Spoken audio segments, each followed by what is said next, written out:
number 2. I'm really excited about number 2. Number 2, 4 ways to keep my faith flexible in tough times. You've got to understand and deal with our own weakness.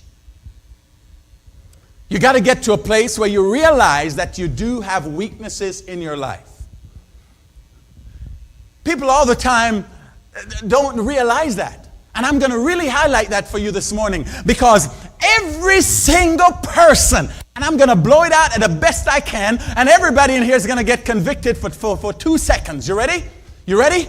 Every single person in this room has a weakness. The person next to you has a weakness.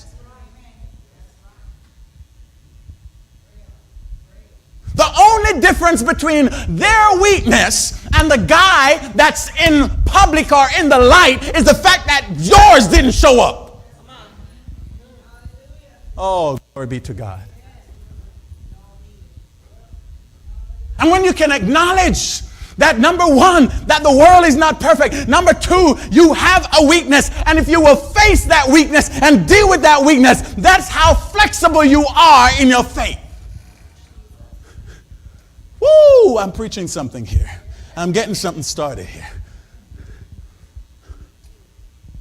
We all have one. I promise you. He's got one. You've got one. You've got one. You've got one. Some of them, the difference between mine and yours is probably that yours is more embarrassing and mine might not be as embarrassing. But the bottom line is we still have a weakness. And if maybe yours is more embarrassing, but maybe mine, if mine should actually activate, it would be more embarrassing than yours.